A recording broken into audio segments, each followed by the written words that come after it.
Salam. Bapak, Ibu, saudara-saudari sidang jemaat yang dikasihi oleh Tuhan kita Yesus Kristus, selamat pagi.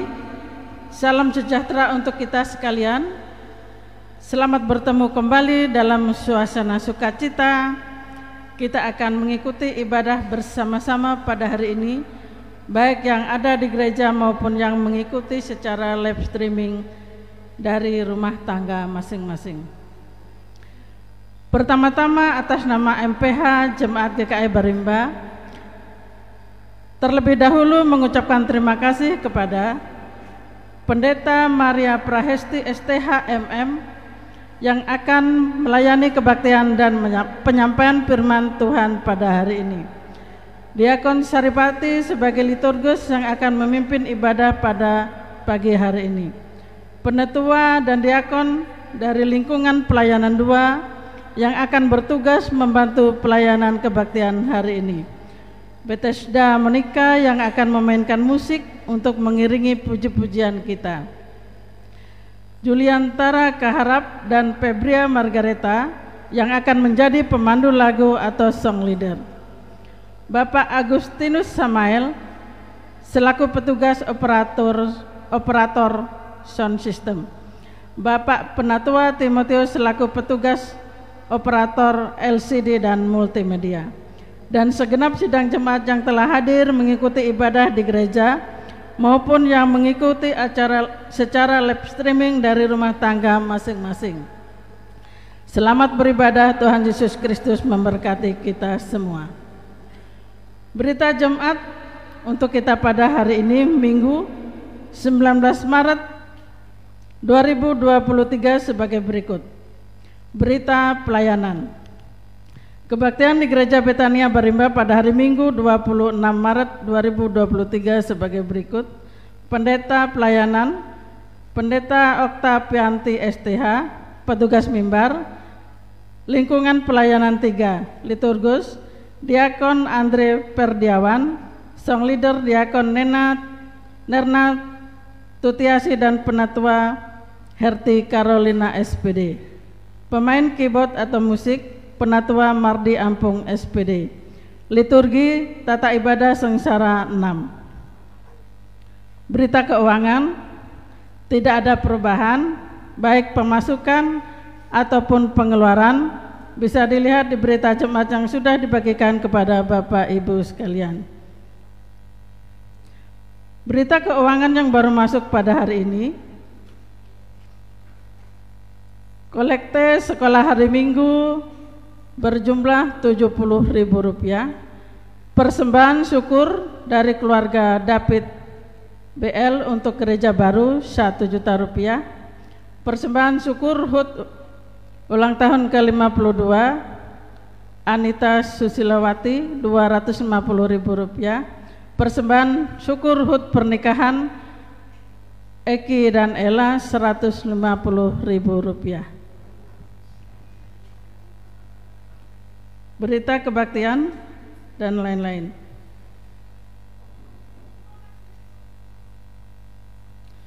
Untuk ibadah rumah tangga atau lingkungan, di lingkungan 1, 2, dan 3 atas permintaan keluarga diundurkan.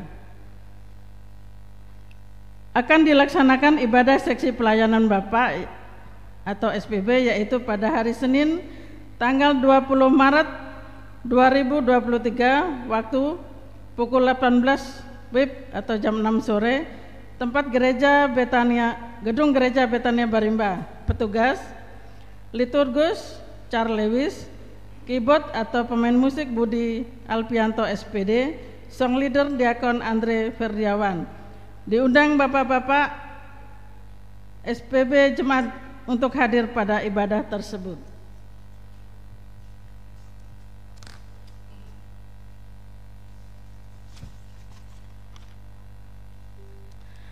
Akan dilaksanakan ibadah seksi pelayanan perempuan atau SPPer yaitu pada hari ini Minggu tanggal 19 Maret 2023 waktu pukul 15.30 WIB jam setengah 4 sore.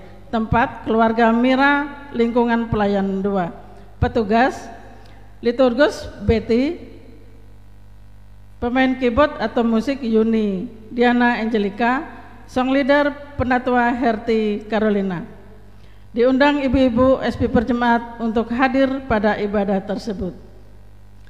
Akan dilaksanakan ibadah seksi pelayanan remaja pemuda SPRP, yaitu pada hari Minggu tanggal 19 Maret 2023 waktu pukul 17 atau jam 5 sore, tempat Gedung Gereja Betania Barimba. Petugas Liturgus Lisa TN Simbolon. Doa syukur Indri Permata Kristia. Doa persembahan Gracio Alexa. Pendamping Pendeta Oktavianti STH. Metode khotbah. Diundang remaja dan pemuda SPRP Jemaat untuk hadir pada ibadah tersebut. Berita tambahan yang akan kami sampaikan atau kami bacakan.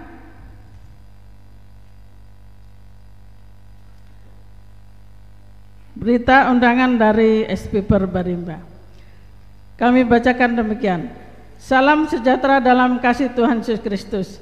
Kami pengurus SP dari Jemaat GKI Barimba mengundang Bapak Ibu anggota SP Jemaat GKI Barimba untuk hadir pada hari tanggal Kamis 23 Maret 2023 waktu pukul 14.30 WIB atau pukul setengah 3 sore, tempat Gedung Gereja Betania Barimba.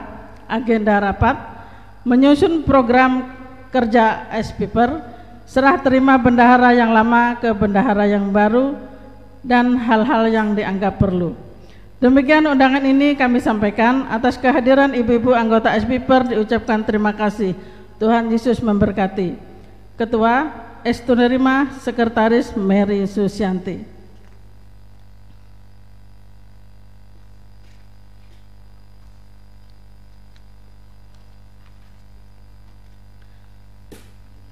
Pemberitahuan sehubungan dengan akan diadakan Pekan Paskah di Resort Kapuas Seberang dan SPPR Barimba yang dipercayakan sebagai pelaksana kegiatan ngeradat, maka dengan ini kami dari SPRP Barimba mengadakan penggalangan dana berupa penjualan makanan RW seharga 25 per porsi, sedia di depan gereja setelah ibadah minggu. Mohon partisipasi dari sidang jemaat untuk dapat mendukung kegiatan ini. Sekian dan terima kasih. Tuhan Yesus memberkati. Panitia Pembangunan Gereja Baru GKI Barimba. Kepada yang terhormat Bapak Ibu Saudara-saudari warga jemaat GKI Barimba di Barimba. Salam. Salam dalam kasih Tuhan Yesus Kristus. Sehubungan dengan program kerja Panitia Pembangunan Gereja Baru GKI Barimba tahun 2023, salah satunya adalah pengumpulan dana dari warga jemaat GKI Barimba. Maka bersama ini kami mengundang dan menghimbau Bapak Ibu Saudara-saudari warga jemaat GKI Barimba untuk bisa berpartisipasi aktif dalam pelaksanaan lelang barang yang rencana akan kami laksanakan pada hari Minggu pertama setiap bulan. Adapun barang yang akan dilelang bisa berupa makanan siap saji, sembako ataupun barang-barang lain, dan kami mengharapkan bahan lelang berasal dari sumbangan Bapak Ibu Saudara-saudari warga jemaat ataupun kelompok kategorial jemaat GKI Barimba. Dan hasil lelang akan kami pergunakan untuk menambah biaya pembangunan gereja baru GKI Barimba. Demikian disampaikan. Atas bantuan dan partisipasinya terlebih dahulu diucapkan terima kasih. Tuhan Yesus memberkati. Ketua Didianto M. Bagus, Sekretaris Rus Suparsono, mengetahui Majelis Jemaat GKI Barimba Pendeta Oktavianti STH.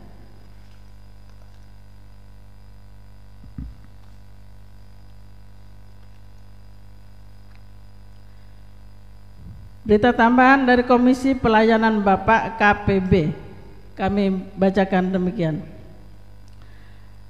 Pemberitahuan hasil rapat pengurus KPB Resort GKI Kapuas Seberang kepada yang terhormat SPB Jemaat Sekawasan Resort Kapuas Seberang, SPB Jemaat Hampatung, SPB Jemaat Maranatha Dahirang, SPB Jemaat Betania Barimba, SPB Jemaat Sungai Pasah, SPB Jemaat Lelo Sakapinang, SPB Jemaat Galilea Tamban Luar, SPB Jemaat Yahya Kolam Kanan, Kolam Tengah, SPB Jemaat Immanuel Sidorejo di tempat.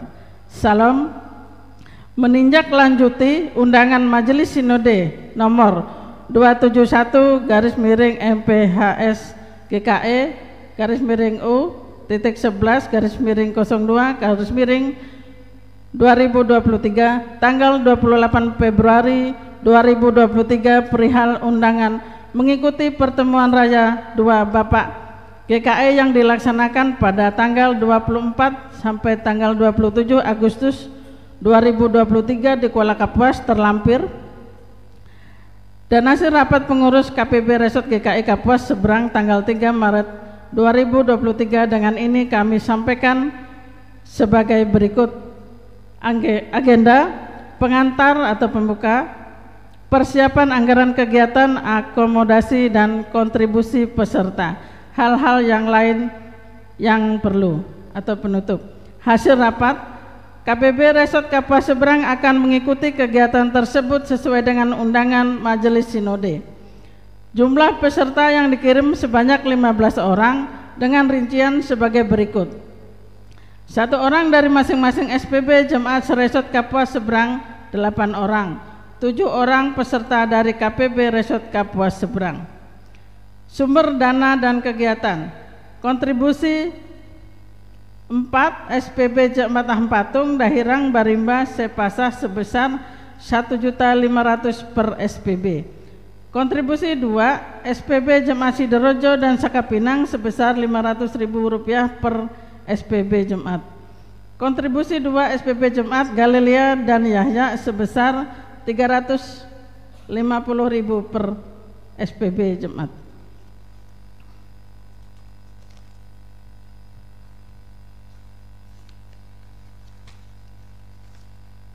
Lelang suara dari 8 Jemaat sebesar Rp2.800.000, resort 1 juta, donatur Rp7.500.000. Pengeluaran atau kegiatan, kontribusi peserta 15 orang sebesar 15 juta, konsumsi latihan paduan suara Rp750.000, pemain musik Rp500.000, seragam batik peserta 15 orang kali Rp150.000, Rp2.250.000, lain-lain Rp500.000. Rekapitulasi rencana kegiatan, penerimaan 19 juta rupiah, pengeluaran 19 juta rupiah.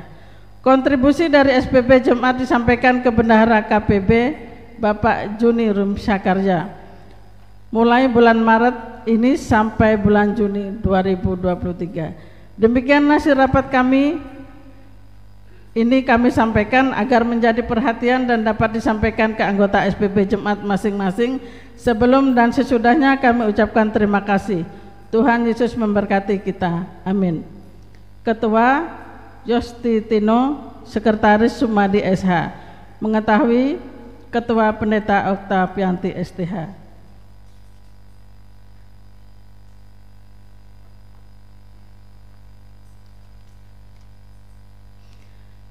Undangan mengikuti pertemuan raya 2 Bapak GKE. Kepada yang terhormat Majelis Resort, Majelis Calon Resort se-GKE di tempat. Salam sejahtera dalam kasih Tuhan Yesus Kristus. Segala puji dan syukur kita panjatkan kepada Tuhan Yesus Kristus atas kasih dan anugerahnya kita dapat melaksanakan berbagai tugas dan tanggung jawab pelayanan dengan baik dimanapun kita berada. Doa dan harapan kita semua bahwa Gereja Kalimantan Evangelis GKE terus dipakai oleh Tuhan menjadi alat bagi kemuliaan namanya. Sebagaimana diketahui bahwa pada tahun 2023 ini kita akan mengadakan suatu kegiatan besar, yaitu pertemuan raya Bapak kedua Gereja Kalimantan Evangelis. Sehubungan dengan hal tersebut, Majelis Pekerja Harian Sinode Gereja Kalimantan Evangelis MPHS GKI mengundang dengan hormat dan kasih, kiranya Komisi Pelayanan Bapak atau KPB Resort atau calon resort GKI dapat mengirim peserta untuk mengikuti kegiatan dimaksud. Sebagai informasi kami sampaikan hal-hal sebagai berikut. Pertemuan Raya 2 Bapak GKI dilaksanakan pada tanggal 24 sampai 27 Agustus 2023 di Kuala Kapuas. Setiap resort atau calon resort dapat mengirim peserta sebanyak 10 sampai 15 orang termasuk peserta lomba. Kegiatan yang dilombakan yaitu paduan suara double kuartet, Mars Kaum Bapak GKI dan vokal solo, lagu dan ketentuan terlampir. Setiap peserta membayar kontribusi yang besarannya sebagaimana terlampir. Demikian undangan ini kami sampaikan, atas perhatiannya diucapkan terima kasih. Tuhan Yesus memberkati.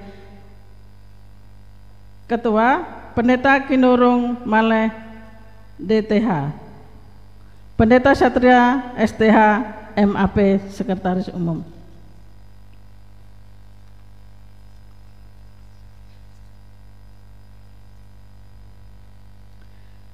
Berita tambahan, melalui program pelayanan Majelis Jemaat GKI Barimba tahun 2023, maka telah dibelikan 1 unit keyboard Yamaha dengan nilai 6.500.000 untuk digunakan sebagai fasilitas pelayanan ibadah rumah tangga, kategorial dan ibadah syukur lainnya di Jemaat GKI Barimba.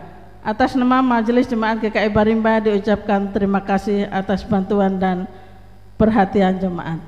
Tuhan Yesus memberkati.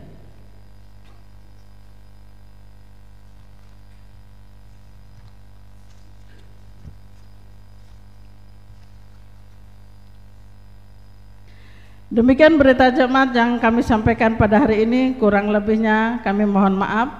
Atas perhatian kami ucapkan terima kasih. Tuhan Yesus Kristus memberkati. Amin.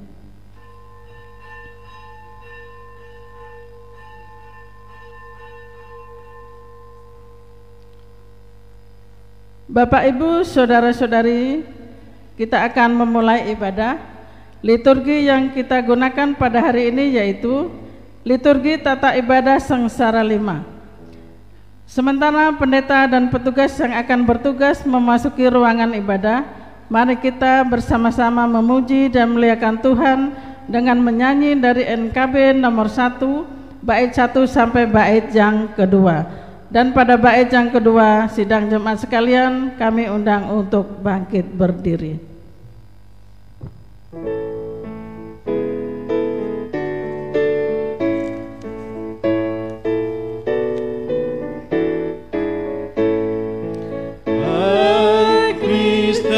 Nyanyilah haleluya amin, Rajamu pujilah haleluya amin, padukan suaramu di depan Tuhanmu, nyanyikanlah merdu haleluya amin.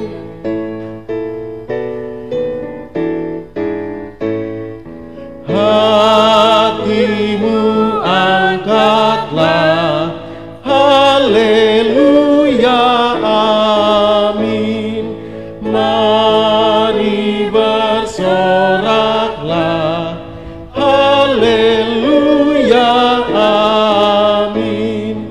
Tuhan sahabatmu tinggal bersamamu, kasih-Nya pun teguh haleluya amin.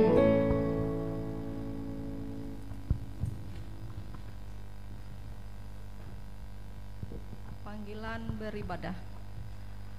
Hari ini kita memasuki Minggu Sengsara ke-5. Kita mengingat kembali saat-saat Tuhan kita Yesus Kristus mengalami kesengsaraan karena tugas panggilannya. Ia dihina dan dihindari orang. Seorang yang penuh kesengsaraan dan yang biasa menderita kesakitan, ia sangat dihina sehingga orang menutup mukanya terhadap dia, dan baginya kita pun dia tidak masuk hitungan. Tetapi sesungguhnya penyakit kitalah yang ditanggungnya dan kesengsaraan kita yang dipikulnya. Pertolongan kita adalah dalam nama Tuhan yang telah menjadikan langit dan bumi. Kasih karunia dan damai sejahtera dari Allah Bapa kita dan dari Tuhan Yesus Kristus menyertai kamu. Amin. Silakan duduk.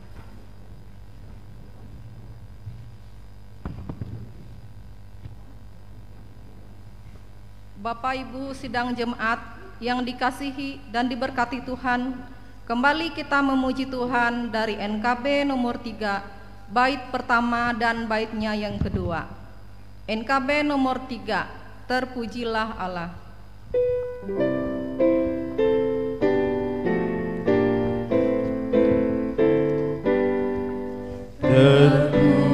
Terpujilah Allah, hikmat-Nya besar, begitu kasih-Nya untuk dunia cemar, sehingga dibilang putra-Nya kudus, mengangkat manusia serta menebus.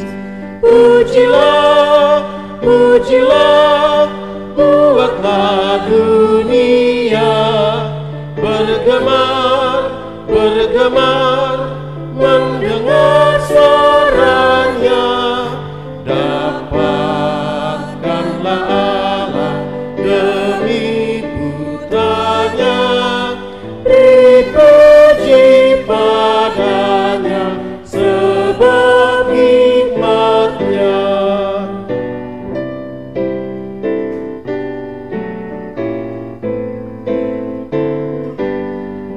Dan darah anak-Nya lah yang menebus mereka yang yakinkan janji kudus. Dosanya betapa pun juga keji, dihapus olehnya, dibasuh bersih. Pujilah, pujilah, buatlah dunia bergemar, bergemar, mendengar suaranya. Dapatkanlah Allah demi putranya, dipuji padanya sebab hikmat-Nya. Nas pembimbing kita pada hari ini. Bila ia berseru kepadaku, aku akan menjawab. Aku akan menyertai dia dalam kesesakan. Aku akan meluputkannya dan memuliakannya. Orang yang duduk dalam lindungan yang maha tinggi dan bermalam dalam naungan yang maha kuasa akan berkata kepada Tuhan, tempat perlindunganku dan kubu pertahananku, Allahku yang kupercayai. Marilah kita merendahkan diri di hadapan Tuhan Allah kita dan mengaku dosa kita kepadanya. Marilah kita berdoa. Bapa kami yang maha pemurah, kami mengaku bahwa kami telah berbuat dosa, baik dalam pikiran, perkataan, lebih-lebih perbuatan kami, serta sikap hidup yang tidak sesuai kehendak-Mu. Ampunilah dosa kami, kuatkan dan teguhkan iman kami, agar kami layak di hadapan-Mu. Kiranya pujian, doa, dan firman-Mu menjadi berkat untuk hidup kami. Kami berdoa dalam nama Tuhan Yesus Kristus Juru Selamat kami. Amin. Saudara-saudara, marilah kita berdiri untuk mendengarkan berita anugerah Allah seperti tertuang dalam Kolose pasal 1 ayat 19 sampai 22. Karena seluruh kepenuhan Allah berkenan diam di dalam Dia, dan oleh Dialah Ia memperdamaikan segala sesuatu dengan dirinya, baik yang ada di bumi maupun yang ada di sorga, sesudah Ia mengadakan pendamaian oleh darah salib Kristus. Juga kamu yang dahulu hidup jauh dari Allah dan yang memusuhinya dalam hati dan pikiran seperti yang nyata dari perbuatanmu yang jahat, sekarang diperdamaikannya di dalam tubuh jasmani Kristus oleh kematiannya, untuk menempatkan kamu kudus dan tak bercela dan tak bercacat di hadapannya. Demikian berita anugerah untuk kita. Silakan duduk kembali.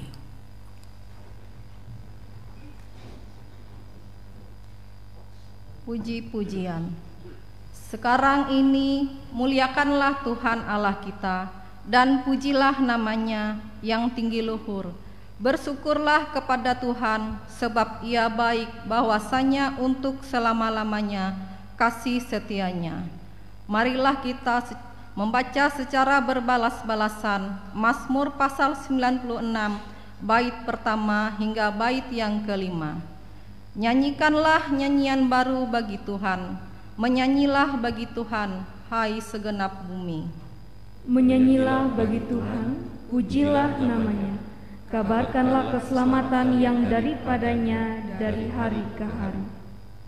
Ceritakanlah kemuliaannya di antara bangsa-bangsa dan perbuatan-perbuatannya yang ajaib di antara segala suku bangsa. Sebab Tuhan maha besar dan terpuji sangat, Ia lebih dahsyat daripada segala Allah. Sebab segala Allah bangsa-bangsa adalah hampa, tetapi Tuhanlah yang menjadikan langit. Hormat bagi Bapa serta Anak dan Roh Kudus, seperti pada permulaan, sekarang ini dan selama-lamanya.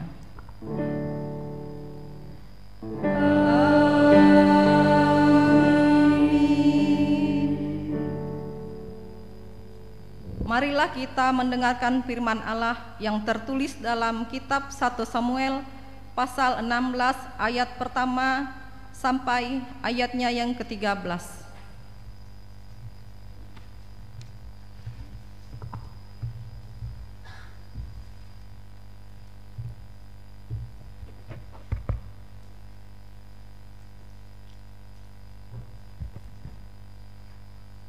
Untuk pembacaan Alkitab sesuai nas Almanak kita GKE terambil dari 1 Samuel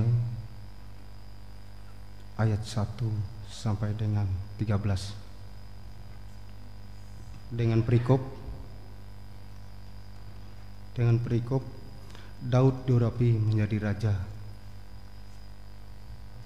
Berfirmanlah Tuhan kepada Samuel, berapa lama lagi engkau berduka cita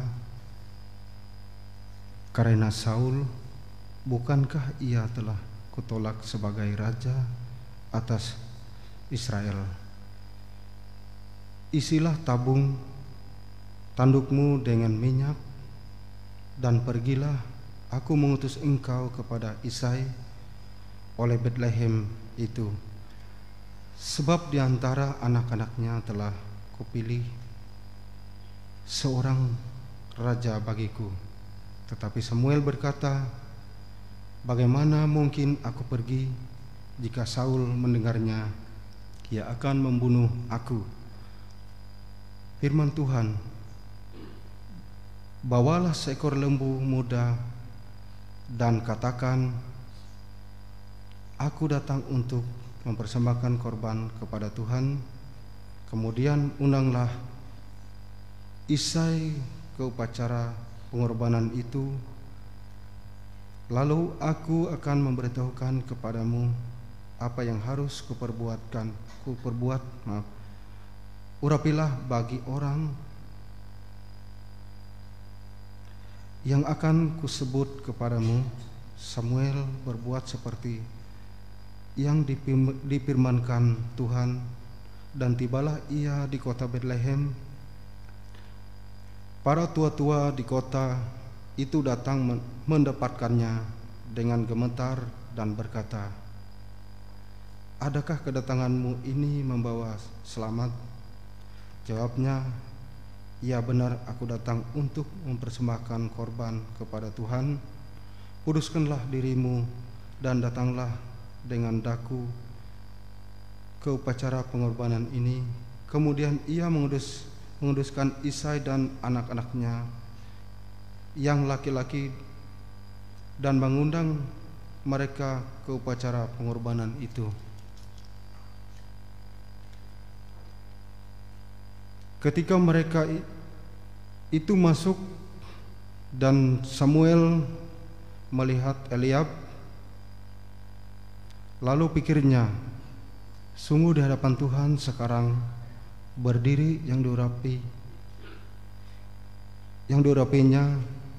Tetapi berfirmanlah Tuhan kepada Samuel, "Janganlah pandang parasnya atau perawakan yang tinggi, sebab aku telah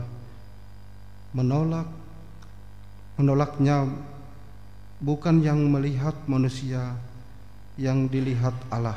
Manusia melihat apa yang di depan mata, tetapi Tuhan melihat hati." Lalu Isai memanggil Abinadab dan menyuruhnya lewat di depan Samuel, tetapi Samuel berkata, "Orang ini pun tidak dipilih Tuhan." Kemudian ia menyuruh Syama lewat, tetapi Samuel berkata, "Orang ini pun tidak dipilih Tuhan." Demikianlah Isai menyuruh ketujuh anaknya lewat di depan Samuel, tetapi Samuel berkata kepada Isai, "Semuanya ini tidak dipilih Tuhan." Lalu Samuel berkata kepada Isai, "Inikah anakmu semuanya?" Jawabnya, "Masih tinggal yang bungsu, tetapi sedang mengembalakan kambing domba." Kata Samuel kepada Isai, "Suruhlah memanggil dia, sebab kita tidak akan duduk makan sebelum ia datang kemari." Kemudian disuruhnya menjemput dia. Ia kemerah-merahan, matanya indah dan parasnya elok. Lalu Tuhan berfirman, "Bangkitlah, urapilah dia, sebab inilah dia." Samuel mengambil tabung tanduk yang berisi minyak itu dan mengurapi Daud di tengah-tengah saudara-saudaranya sejak hari itu dan seterusnya. Berkuasalah roh Tuhan atas Daud. Lalu berangkatlah Samuel menuju Rama.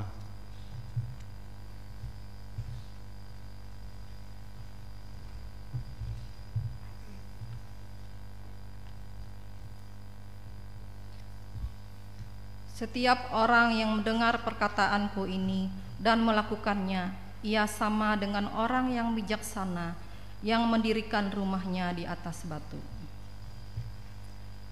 Bapak Ibu sidang jemaat yang terkasih di dalam Tuhan Yesus Kristus, sebelum pemberitaan firman Tuhan oleh Ibu Pendeta Maria Prahesti STH MM, kembali kita memuji Tuhan dari NKB nomor 34, bait pertama hingga baitnya yang kedua.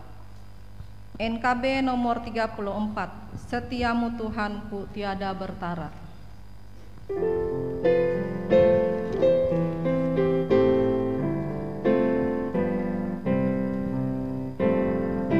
Setiamu Tuhanku tiada bertara, dikala suka di saat gelap. Kasih-Mu Allahku tidak berubah. Kaulah pelita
Salam. Saudara-saudara yang dikasihi Tuhan Yesus Kristus, mari kita mempersiapkan diri kita untuk membaca dan merenungkan firman Tuhan yang terdapat dalam Yohanes pasal 9 ayat 1 sampai 12. Yohanes pasal 9 ayat 1 sampai 12. Kita mohon tuntunan Roh Kudus dalam doa sebelum kita membaca dan merenungkan nas ini. Mari berdoa. Bapa, kami mengucap syukur kepadamu, sebab hari ini Engkau memberi kami kesempatan untuk bisa bersama-sama beribadah di gereja ini. Biarlah Engkau berkenan untuk menerima ibadah kami.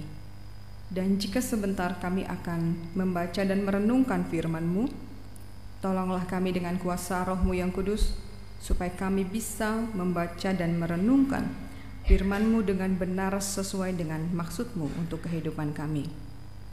Ampuni segala dosa dan kesalahan kami, layakkanlah kami untuk menerima firman-Mu dengan iman.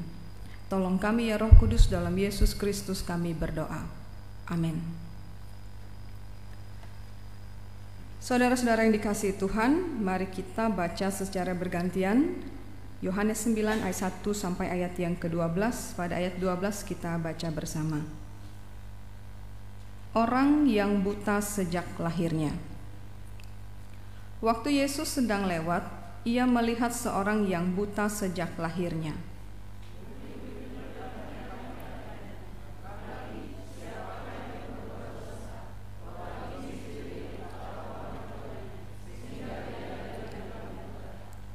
Jawab Yesus, bukan dia dan bukan juga orang tuanya, tetapi karena pekerjaan-pekerjaan Allah harus dinyatakan di dalam dia. Kita harus mengerjakan pekerjaan Dia yang mengutus aku selama masih siang, akan datang malam, di mana tidak ada seorang pun yang dapat bekerja. Selama aku di dalam dunia, akulah terang dunia.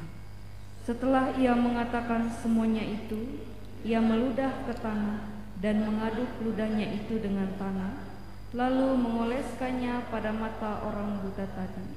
Dan berkata kepadanya, pergilah, basuhlah dirimu dalam kolam Siloam. Siloam artinya yang diutus. Maka pergilah orang itu, ia membasuh dirinya lalu kembali dengan matanya sudah melek. Tetapi tetangganya dan mereka yang dahulu mengenalnya sebagai pengemis berkata, bukankah dia ini yang selalu mengemis? Ada yang berkata, benar, dialah ini. Ada pula yang berkata, bukan, tetapi ia serupa dengan dia. Orang itu sendiri berkata, benar, akulah itu. Kata mereka kepadanya, bagaimana matamu menjadi melek? Jawabnya, orang yang disebut Yesus itu mengaduk tanah, mengoleskannya pada mataku dan berkata kepadaku, pergilah ke Siloam dan basuhlah dirimu. Lalu aku pergi, dan setelah aku membasuh diriku, aku dapat melihat. Lalu mereka berkata kepadanya, di manakah dia? Jawabnya, aku tidak tahu.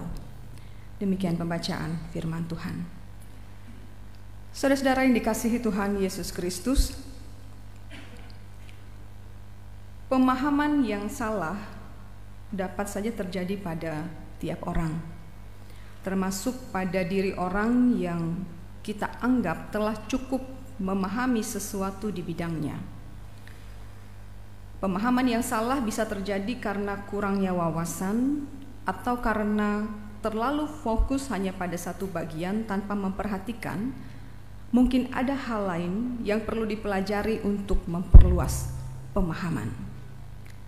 Sebab itu ada baiknya, saudara-saudara, jika kita selain kita melihat dengan mata kepala sendiri, mempelajarinya dengan mata kepala sendiri untuk bisa memahami sesuatu, juga akan lebih baik ketika kita melibatkan mata hati atau nurani kita yang telah dikuduskan oleh firman Tuhan dalam rangka kita memahami sesuatu.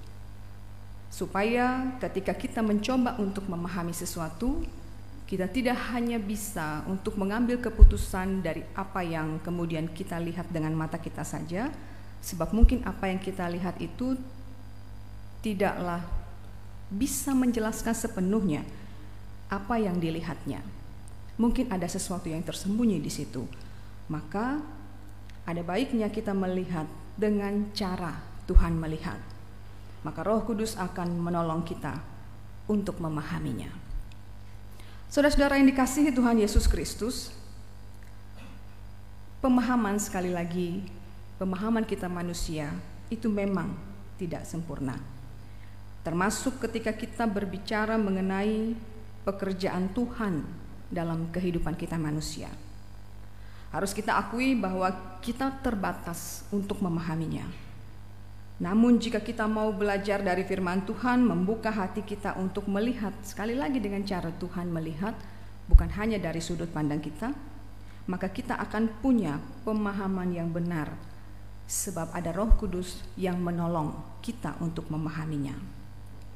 Saudara-saudara, pertanyaan yang para murid Yesus ajukan kepadanya soal penderitaan orang yang buta sejak lahirnya, siapakah yang membuat ia menanggung akibat tersebut, itu merupakan suatu pertanyaan yang tidak datang begitu saja. Pertanyaan itu hadir dari pemahaman mereka terhadap hukum Taurat yang selama ini sudah mereka tahu dan sudah mereka pelajari. Jawaban dari pertanyaan mereka juga sudah dibatasi dalam pertanyaannya itu, yaitu kenapa dia bisa mengalami hal itu, apakah itu karena ia sendiri atau karena orang tuanya. Jadi kita bisa melihat pemahaman mereka tentang penderitaan orang buta itu dalam dua batasan yang mereka buat. Sebab menurut pemahaman mereka, saudara-saudara, berdasarkan pengetahuan mereka tentang Taurat, kalau orang menderita, sakit, miskin, disabilitas, kusta dan seterusnya, itu adalah akibat dari dosa. Entah itu dosa mereka atau dosa orang tua mereka. Sebab dalam Keluaran 20 ayat 5 mengatakan tentang perintah supaya jangan sujud menyembah kepada yang lain selain daripada Allah Israel, sebab aku Tuhan Allahmu adalah Allah yang cemburu, yang membalaskan kesalahan bapa kepada anak-anaknya pada keturunan ketiga, keempat dari orang-orang yang membenci aku, dan seterusnya. Jadi saudara-saudara, pemahaman mereka adalah kalau ada dosa, mereka akan menanggung akibat penderitaan, termasuk sakit, penyakit, kutuk, miskin, dan segala sesuatunya itu, serta orang yang mengalami hal tersebut harus disingkirkan dari kehidupan sosial, supaya orang lain itu tidak terjangkit akibat dari pelanggaran atau dosa mereka itu. Saudara-saudara yang dikasihi Tuhan Yesus Kristus, dalam banyak cerita di Perjanjian Lama, memang benar bahwa dosa itu mendatangkan kutuk. Namun seperti halnya tiap cerita, tiap kasus itu punya kisahnya sendiri, maka kita tidak dapat mengeneralisasi semua atau mengambil kesimpulan umum untuk semua kondisi atau setiap keadaan orang. Dosa memang menjadi sebab dari penderitaan, namun tidak semua penderitaan yang terjadi itu adalah akibat dosa, terutama dalam kasus orang yang buta sejak lahirnya ini. Sebab itu saudara-saudara, Tuhan Yesus meluruskan pemahaman para murid ketika itu. Tuhan Yesus menjawab pertanyaan mereka dengan suatu penegasan bahwa bukan juga karena dosa orang tuanya ia menjadi menderita, ia menjadi disabilitas seperti itu, menjadi buta, tunanetra. Bukan karena dosanya bukan karena dosa orang tuanya, tapi karena pekerjaan Allah harus dinyatakan di dalam dia. Itu jawab Tuhan kepada murid-muridnya. Saudara-saudara, melalui penegasan ini Tuhan Yesus menegaskan bahwa untuk kasus orang buta ini tidak bisa dipahami dengan dosa sama dengan penderitaan sebagaimana kasus-kasus yang lain yang mereka pahami dalam Perjanjian Lama. Dalam hal ini, dalam kasus orang buta sejak lahirnya ini, harus dipahami dengan penderitaan itu sama dengan pekerjaan Allah harus dinyatakan dalam diri orang yang menderita tersebut. Lalu apa pekerjaan Tuhan yang mau dikerjakan dalam diri orang tersebut? Pekerjaan Tuhan yang mau dikerjakan dalam dirinya yang pertama adalah pernyataan bahwa Tuhan Yesus adalah penyembuh fisik manusia, yang mampu untuk memulihkan keadaan fisik manusia yang sakit, yang menurut orang lain itu tidak sempurna. Tuhan mampu untuk mengerjakannya. Oleh sebab itu harus ada orang tersebut untuk menyatakan kuasanya itu. Tuhan juga menyatakan bahwa orang yang berdiri di depan mereka ketika itu yang mereka sebut sebagai guru itu adalah Allah pencipta. Sebab ia melakukan tindakan yang menyimbolkan bagaimana Allah menciptakan manusia itu dari debu tanah. Sebab itu ia meludah ke tanah lalu kemudian mengaduknya dan mengolesnya. Tuhan menciptakan mata yang baru untuk orang yang buta itu. Tuhan menciptakan segala sesuatunya dengan baik, sangat baik dalam pandangannya. Dan ia mengerjakan hal tersebut untuk menyatakan bahwa ia adalah Tuhan itu sendiri. Tuhan yang menciptakan manusia dari debu tanah, dari firman yang keluar dari mulutnya, dan itu disimbolkannya dengan apa yang dilakukannya di hadapan orang-orang ketika itu. Meludah ke tanah, mengaduknya, mengolesnya, memberikan mata yang baru. Kemudian Tuhan juga menyatakan pekerjaannya di dalam diri orang yang buta itu. Bahwa Tuhan menyatakan ia adalah penerang bagi hidupnya yang gelap oleh karena kebutaannya itu. Tuhanlah yang mampu menjadi terang hidup orang itu. Bahkan dia sendiri juga adalah terang dunia. Dengan memberikan mata yang baru menurut kehendak Tuhan bagi orang tersebut, ia bisa melihat segala sesuatunya dengan matanya kembali, dan ia menerimanya sebagai pekerjaan Tuhan yang dinyatakan di dalam dirinya. Lalu saudara-saudara yang dikasihi Tuhan, pernyataan Tuhan sebagai pemulih, penyembuh yang holistik secara menyeluruh pada kehidupan orang itu juga dinyatakan dalam tindakannya, dalam pekerjaannya pada orang yang buta sejak lahirnya itu. Apa pemulihan yang dilakukan oleh Tuhan?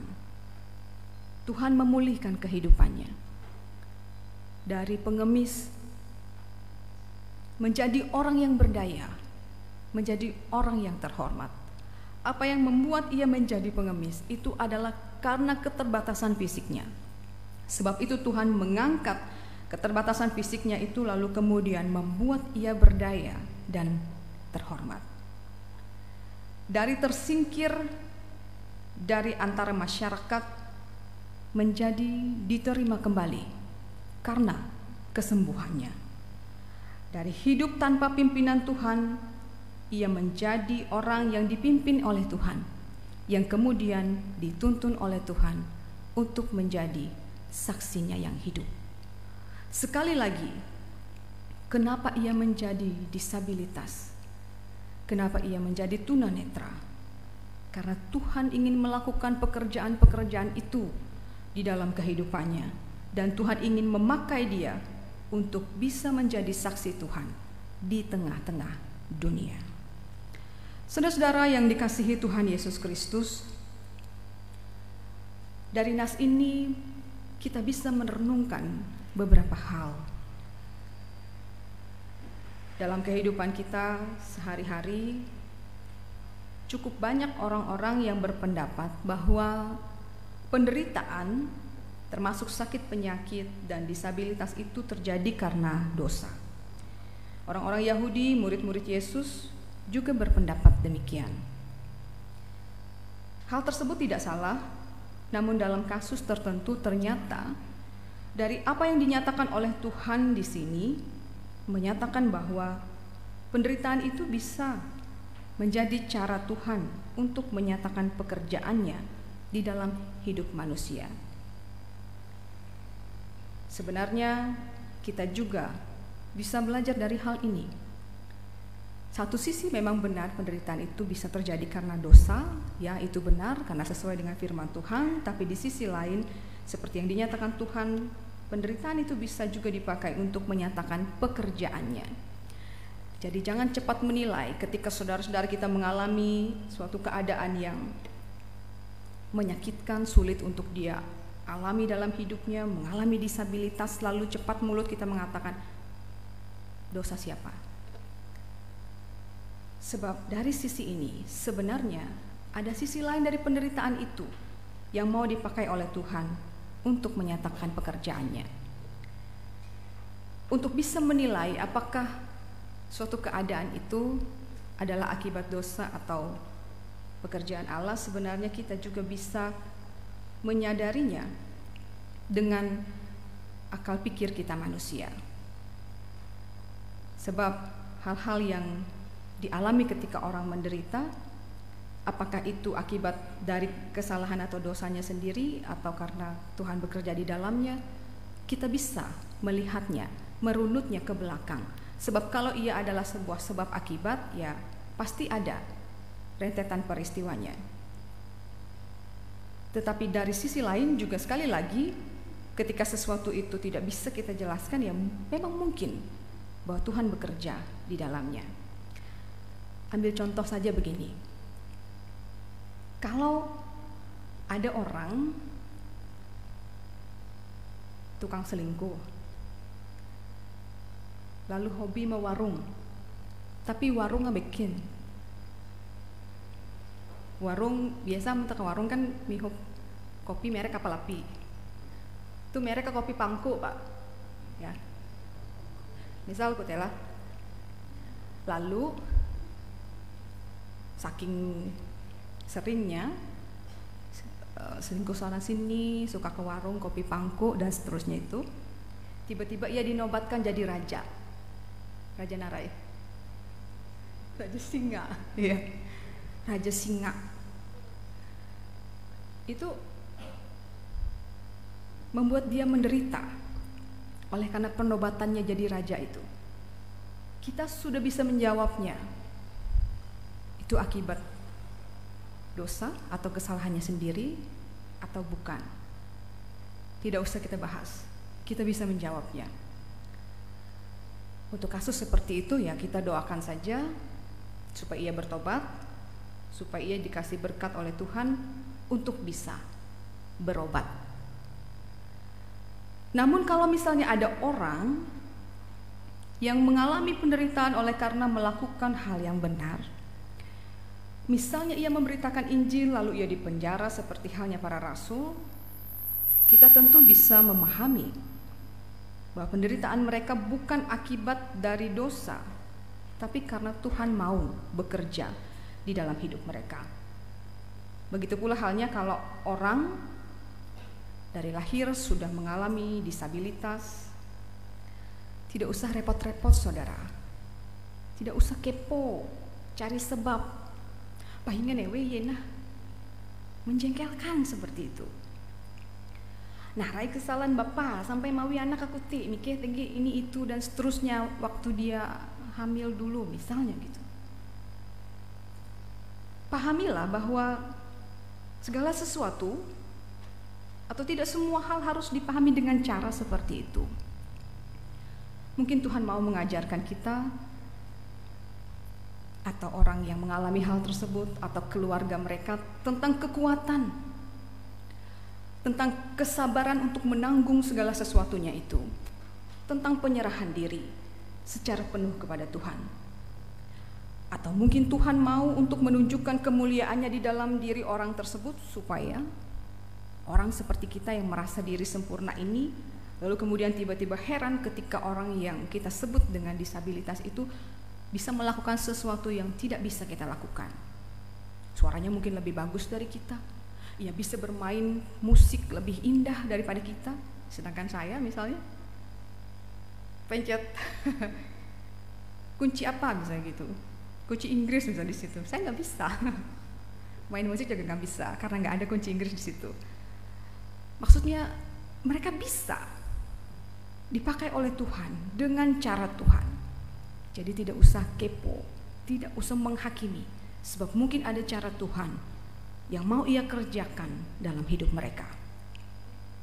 Selanjutnya, saudara-saudara, yang kedua, penyandang disabilitas banyak dijumpai dalam kehidupan sehari-hari.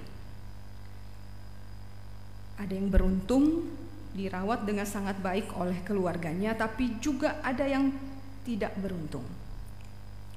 Oleh karena keterbatasan mereka bisa dianggap beban dan sering mengalami perlakuan yang tidak adil di tengah-tengah masyarakat. Bahkan bisa jadi bahan ejekan sejak kecil karena keadaan mereka. Dari nas ini kita melihat dengan jelas Yesus mengajar orang percaya supaya memperlakukan semua orang.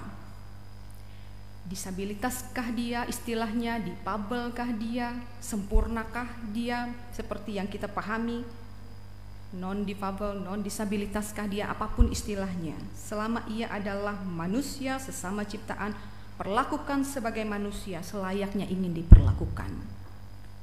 Yesus mengajar kita untuk hal tersebut. Perlakukanlah dengan hormat, dengan kasih, dengan empati, dengan perhatian, dengan apa yang ingin kita terima dari orang lain untuk memperlakukan kita. Saudara-saudara, penderitaan oleh karena keterbatasan fisik, mental dari saudara-saudara kita tersebut sebenarnya bisa jadi alat juga untuk Tuhan menyatakan pekerjaannya kepada mereka. Dari diri mereka sendiri, Tuhan bisa melakukan hal itu dengan banyak hal, seperti yang saya katakan tadi. Atau juga dengan cara memberi mereka mujizat, karena Tuhan ingin mereka pulih kembali. Atau juga dengan memberikan kepercayaan untuk orang-orang percaya yang lain, supaya bisa menjadi berkat untuk mereka tersebut. Itu cara Tuhan untuk bekerja. Dan Tuhan masih punya 1001 cara lagi untuk bisa bekerja menolong mereka. Kemudian saudara-saudara yang terkasih dalam Tuhan, bagian yang ketiga yang kita renungkan adalah bahwa pada minggu ini kita sudah memasuki minggu sengsara yang kelima. Kita diajak untuk menghayati sengsara atau penderitaan Kristus di salib karena kita. Sengsara dan penderitaan Kristus Yesus disalib itu juga bukan karena ia berdosa, tapi karena pekerjaan keselamatan dari Allah harus dilakukan di dalam dia, dan itu dijalaninya dengan sengsaranya di dunia. Pekerjaan-pekerjaan Allah dinyatakan bukan hanya melalui hal-hal yang menyenangkan waktu kita hore-hore gitu, tidak, tetapi juga melalui penderitaan, kesengsaraan, sakit, kekecewaan, kehilangan, dan seterusnya.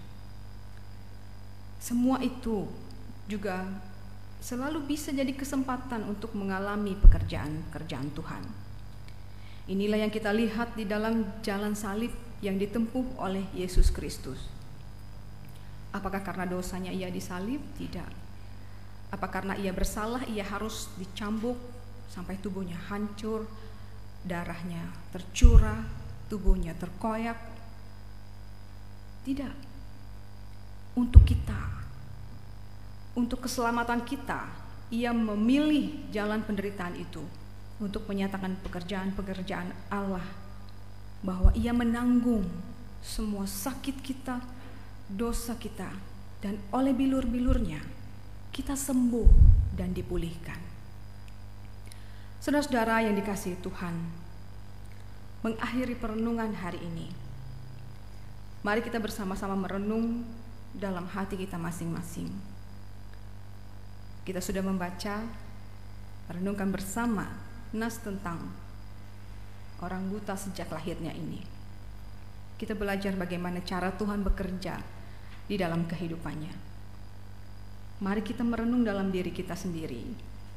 Apakah kita juga belajar melihat bahwa semua yang kita alami itu adalah dalam rangka pekerjaan-pekerjaan Tuhan dinyatakan dalam hidup kita. Bentuknya mungkin pergumulan, bentuknya mungkin sesuatu yang kita sembunyikan dalam hati, dalam doa kita kepada Tuhan. Mungkin juga sakit yang diderita oleh orang yang kita kasihi dan kita harus berkorban untuk bisa merawatnya. Banyak hal. Mungkin juga pekerjaan Tuhan itu adalah Tuhan memilih kita untuk melakukan pelayanannya. Banyak cara Tuhan bekerja.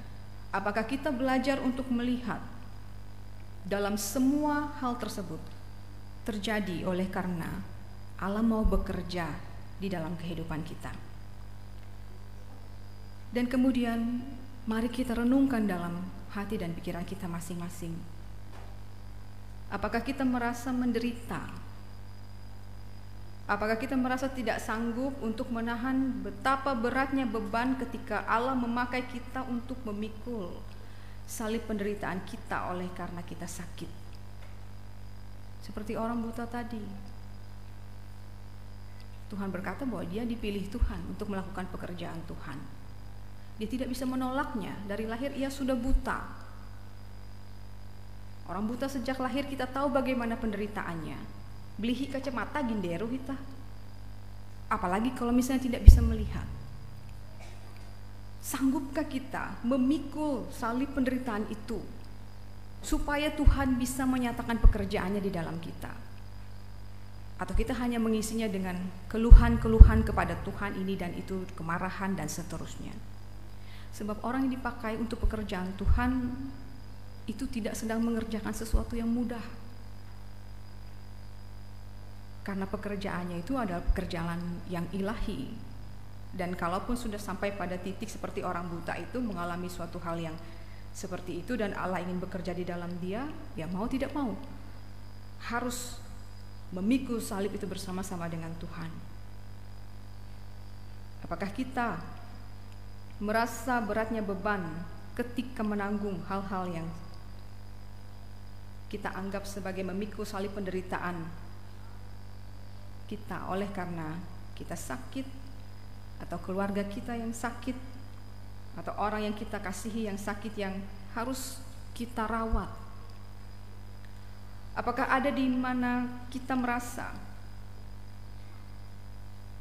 berada dalam kerapuhan dan ketidakberdayaan, memikirkan orang-orang yang kita kasihi, bagian dari keluarga kita yang mengalami disabilitas? Mungkin pernah kita terdiam bagaimana jika kita tidak ada lagi. Siapa yang akan menolong dia untuk dia bisa beraktivitas dan seterusnya? Sebab selama ini dia tidak bisa kalau tidak ada kita. Saudara-saudara yang dikasihi Tuhan, mari kita bawa semua pertanyaan kita itu kepada Tuhan. Mungkin saja dari pertanyaan kita kepada Tuhan itu ada suatu pemahaman kita yang harus dibenarkan di hadapan Tuhan, diluruskan oleh Tuhan sendiri. Maka mari kita bawa itu kepada Tuhan Yesus. Ia tahu apa yang harus ia lakukan untuk bisa menolong kita, untuk mengarahkan pemahaman kita supaya seturut dengan apa yang Dia maksudkan. Dan percayalah bahwa segala perkara itu dapat kita tanggung di dalam Dia yang memberi kekuatan kepada kita. Maka saudara-saudara yang dikasihi Tuhan, bersyukurlah kepada Tuhan yang masih memakai kita untuk pekerjaan-pekerjaannya. Mari kita bersama mengerjakan pekerjaan-pekerjaan Tuhan itu sampai selesai waktu kita. Selama Ia masih diberikan kepercayaan untuk kita mengerjakannya, mari kita mengerjakannya. Entah pekerjaan Tuhan itu adalah pikul salib yang berat itu, atau pekerjaan Tuhan itu adalah ketika kita jalan serta Yesus lalu kemudian sambil nyanyi-nyanyi dan seterusnya, bagaimanapun bentuknya, mari kita mengerjakannya bersama-sama dengan Tuhan sampai usai waktu kita, sampai malam itu tiba. Selamat memasuki Minggu Sengsara yang kelima. Kiranya Tuhan senantiasa menguatkan kehidupan kita semua. Amin.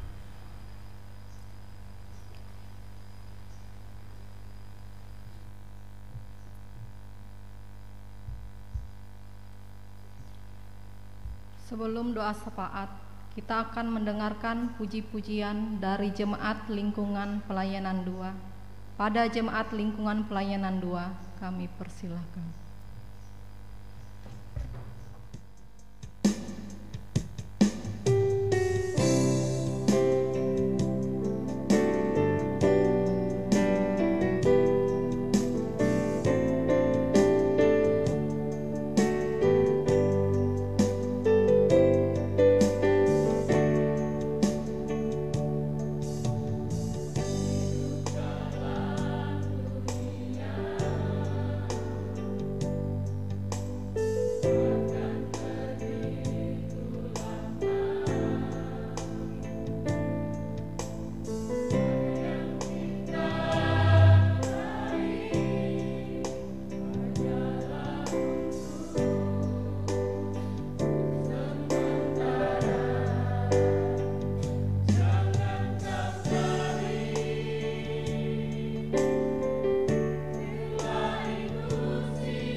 Saudara-saudara di dalam Tuhan, mari kita bersama-sama merendahkan diri di hadapan Tuhan.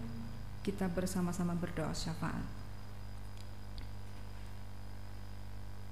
Bapa, terima kasih sebab hari ini kami boleh bersama-sama membaca dan merenungkan firman-Mu. Kiranya Engkau memberikan pemahaman yang benar bagi kami semua, supaya ketika kami kembali dalam kehidupan nyata kami, di luar sana dalam keseharian kami bisa melakukan firman-Mu itu dalam kehidupan kami. Berilah kami kekuatan di dalam Roh Kudus untuk menjalani hari-hari kami, sebab dalam hari-hari kami tersebut kami menyadari bahwa tidak selalu kami tertawa, bersukacita.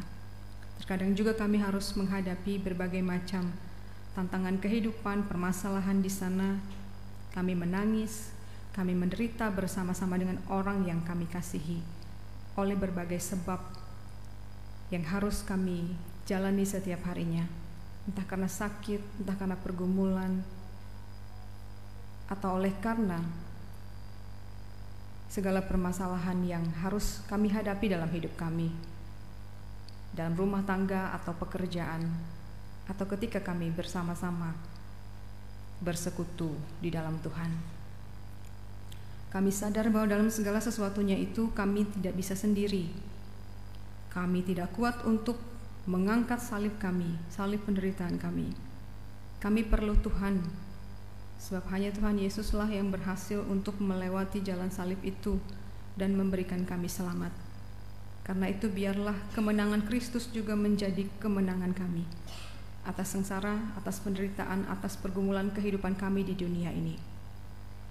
Dan tolonglah kami juga untuk senantiasa menyadari bahwa sesungguhnya pekerjaan Tuhan itu adalah yang terbaik untuk kehidupan kami, sehingga kami bisa menjalaninya dengan penuh syukur, dengan penuh kepasrahan kepada Tuhan. Saat ini juga kami bersama-sama mau menyerahkan seluruh kehidupan kami, tiap-tiap orang yang percaya ini kepada Tuhan, baik mereka dalam keberadaan kehidupan mereka secara pribadi, keluarga, tugas pekerjaan dan pelayanan mereka, dalam rumah tangga mereka. Kiranya Tuhan berkenan untuk memberkati mereka semua, supaya mereka menjadi orang-orang yang percaya, yang takut dan taat kepada Tuhan, melakukan segala kehendak Tuhan dalam kehidupan mereka, tetap setia sampai akhir, melakukan pekerjaan Tuhan di hidup mereka. Berkati setiap rumah tangga yang boleh ada di tengah-tengah jemaat. Biarlah setiap rumah tangga boleh menjadi tempat di mana karakter Kristus dibentuk di dalamnya, sehingga jika ada anak-anak di dalamnya, ada remaja, ada pemuda-pemudi, biarlah dalam setiap rumah tangga mereka boleh menjadi orang-orang yang bertumbuh dalam pengenalan dan takut akan Tuhan. Setiap rumah tangga menjadi tempat yang aman bagi mereka, untuk mereka bisa menjalani aktivitas mereka sehari-hari. Bagaimanapun keadaan mereka, kiranya rumah mereka, keluarga mereka, boleh tetap menjadi tempat yang aman untuk mereka hidup dan merasakan kasih setia Tuhan melalui setiap keberadaan orang-orang yang Tuhan tempatkan dalam keluarga mereka. Berkati juga orang tua yang telah lanjut usia, yang Tuhan percayakan untuk masih menikmati kehidupan yang Tuhan Allah beri ini bagi mereka. Kiranya mereka boleh menjalani hari-hari mereka dengan penuh sukacita, dengan berdoa kepada Tuhan. Walau mungkin dalam usia tua mereka semakin lemah fisik, sering sakit-sakitan, bahkan mengalami situasi di mana mereka tidak bisa berbuat apa-apa lagi. Mungkin kadang mereka juga menganggap diri mereka tidak berguna oleh karena tidak produktif lagi. Tapi kami percaya bahwa Tuhan adalah sumber kekuatan mereka, sehingga biarlah oleh pertolongan kuasa Roh Kudus, orang tua yang telah lanjut usia di dalam jemaat boleh tetap diberikan kekuatan dan penghiburan untuk menjalani hidup mereka. Tetap percaya bahwa Tuhan mengasihi dan menolong mereka, bahkan memelihara hidup mereka. Sembuhkan, pulihkan orang-orang yang sedang dalam keadaan sakit ya Tuhan. Saudara-saudara kami yang mengalami kelemahan fisik oleh karena sakit penyakit yang mereka derita, beri mereka pengharapan. Tolong mereka untuk berjuang dengan semangat supaya mereka bisa pulih sembuh kembali. Kami juga berdoa untuk saudara-saudara kami yang mengalami disabilitas. Kiranya Tuhan tetap berbelas kasih kepada mereka. Bagaimanapun keadaan mereka, biarlah Tuhan menjadi sumber kekuatan untuk mereka. Beri mereka berkat rezeki dengan cara Tuhan mencukupkan untuk mereka. Tolong mereka supaya paling tidak mereka bisa untuk melakukan aktivitas mereka setiap hari dengan mandiri ataupun dengan pertolongan dari keluarga mereka, supaya mereka juga merasakan kebaikan dan kasih Tuhan dalam keadaan mereka. Kami juga mau menyerahkan pelayanan yang dilakukan oleh majelis jemaat di tempat ini. Biarlah mereka bersama-sama boleh melayani Tuhan dalam setiap hal yang bisa mereka lakukan.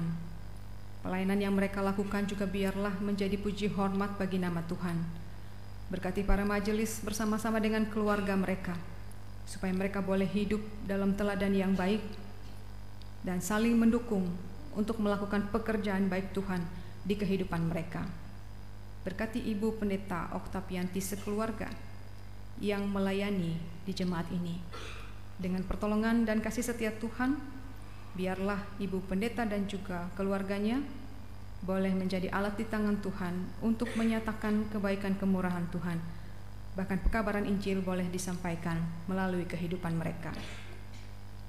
Kami juga menyerahkan setiap program rencana yang dibuat oleh majelis jemaat di tempat ini, terutama untuk pembangunan gereja baru. Tuhan buka jalan untuk itu semua, sehingga pada saat dan waktunya itu bisa terjadi pada saat dan waktunya Tuhan, dan membawa sukacita untuk jemaat di tempat ini.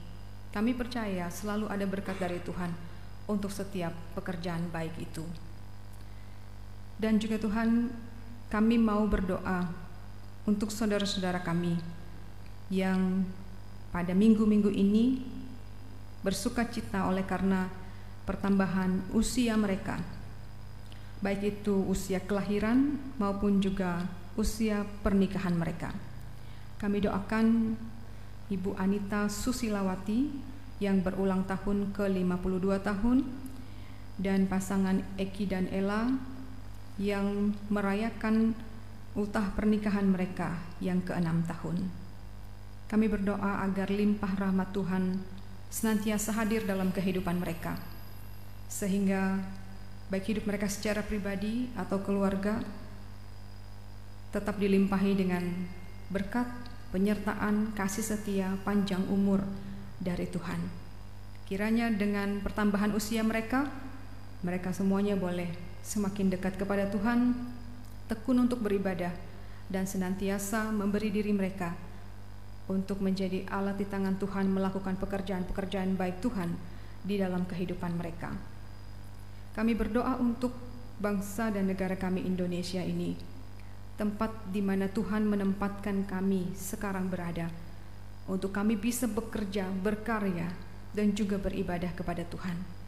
Jadikanlah Indonesia menjadi tempat yang aman bagi kami untuk bekerja, berkarya, dan beribadah kepada Tuhan.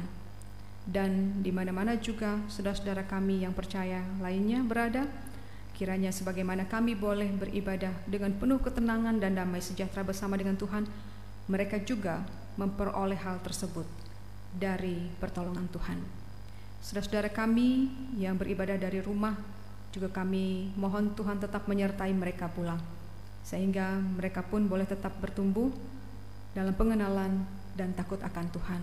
Pada saat dan waktunya, berilah kerinduan untuk mereka juga, supaya bisa bersekutu bersama-sama dengan saudara-saudara mereka di gereja.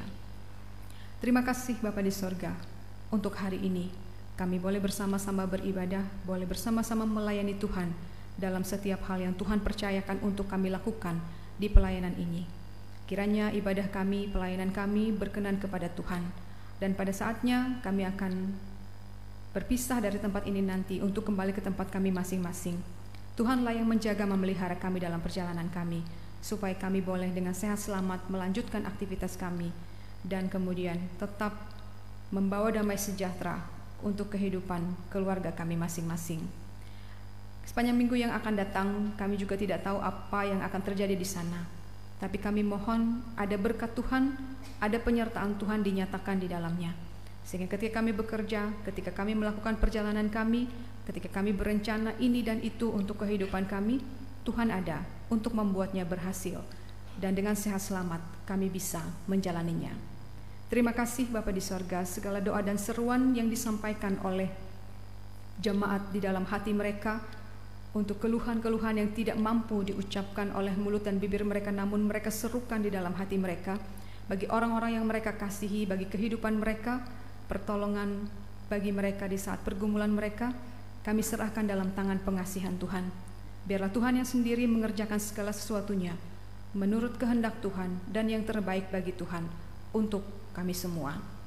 Dalam Yesus Kristus Tuhan dan Juru Selamat kami, yang mengajar kami bersama-sama berdoa demikian, kami bawa doa kami kepadamu.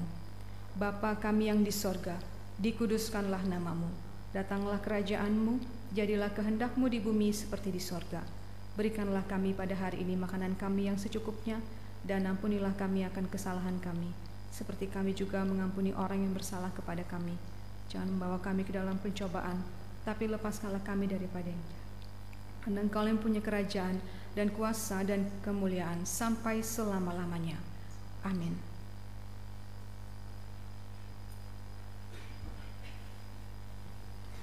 Marilah kita berdiri mengikrarkan pengakuan iman rasuli kita.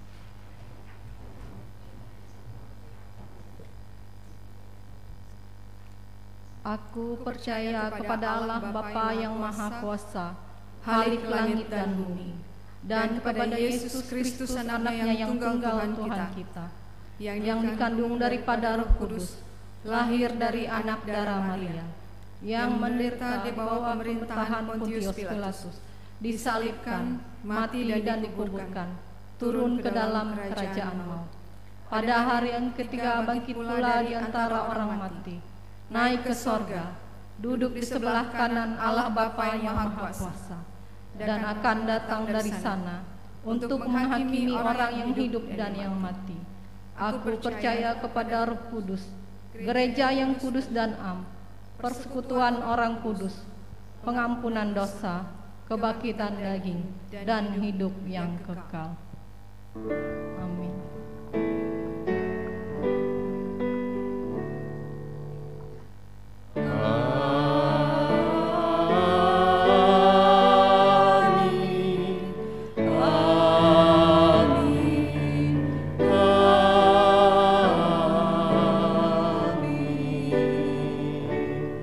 Dipersilahkan duduk.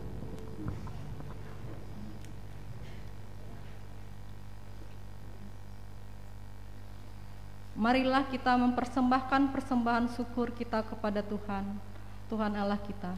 Kepada Tuhan, hai suku-suku bangsa, kepada Tuhan sajalah kemuliaan dan kekuatan. Berilah kepada Tuhan kemuliaan namanya, bawalah persembahan dan masuklah ke pelatarannya. Marilah kita berdoa sebelum persembahan kita dikumpulkan. Mari kita berdoa. Dengan sukacita dan sukarela, kami mau memberikan persembahan kami kepadamu ya Tuhan, untuk menopang pelayanan gerejamu, supaya gerejamu tetap teguh, mengabarkan berita Injilmu kepada dunia ini, terutama meneguhkan dan menguatkan iman kami umatmu. Berkatilah kami yang akan memberikan persembahan ini, agar selalu hidup dalam kelimpahan-Mu. Amin.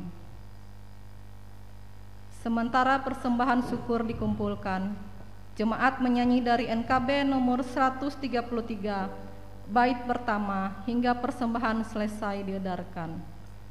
NKB nomor 133, syukur padamu ya Allah.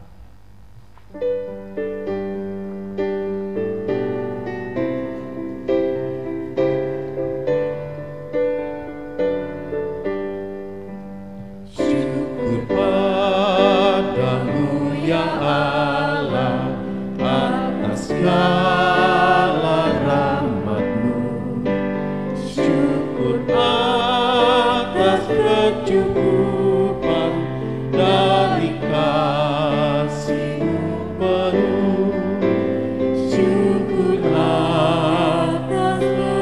kerajaan, walau tubuh pun lamban. Syukur atas kasih sayang dari sanak dan teman.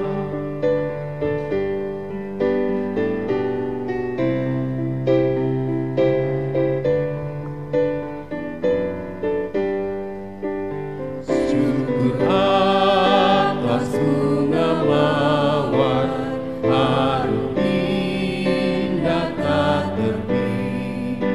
Syukur atas awan hitam dan mentari berseri.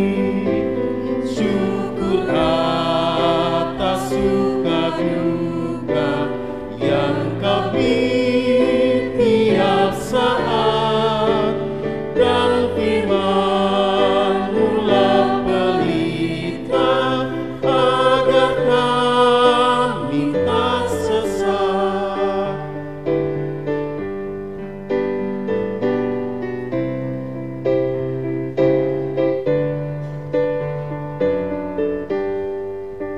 Syukur atas keluarga penuh kasih yang mesra. Syukur atas perhimpunan yang memberi sejahtera. Syukur atas kekuatan kala duka dan kesal. Syukur atas pengharapan kini dan selamanya. Kembali ke bait pertama.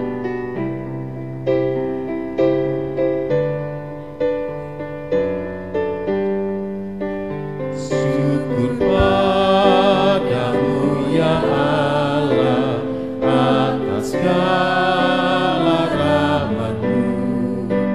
Syukur atas kecukupan dari kasih-Mu penuh. Syukur atas pekerjaan walau tubuh pun lamban.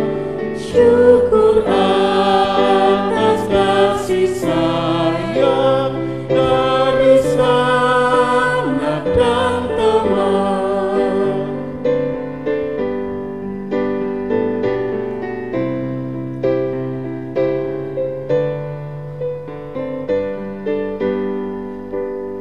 Syukur atas bunga mawar, harum indah tak terbit.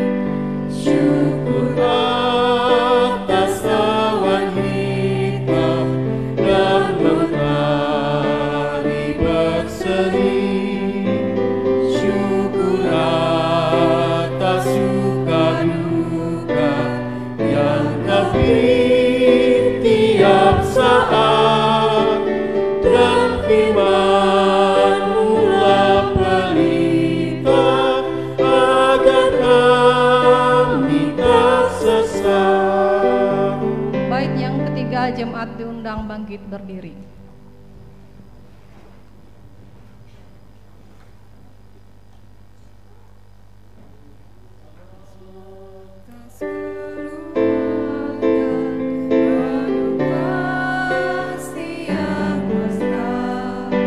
Syukur atas perhimpunan yang memberi sejahtera. Syukur atas kekuatan kala duka dan kesal. Syukur atas pengharapan kini dan selamanya. Saudara-saudara, terimalah pengutusan dan berkat. karena telah ternyata bahwa kamu adalah surat Kristus yang ditulis oleh pelayanan kami, ditulis bukan dengan tinta tetapi dengan roh dari Allah yang hidup, bukan pada loh-loh batu melainkan pada loh-loh daging, yaitu dalam hati manusia. Pergilah dengan selamat dan terimalah berkat Tuhan. Tuhan memberkati engkau dan melindungi engkau. Tuhan menyinari engkau dengan wajah-Nya dan memberi engkau kasih karunia. Tuhan menghadapkan wajah-Nya kepadamu dan memberi engkau damai sejahtera. Haleluya. Amin.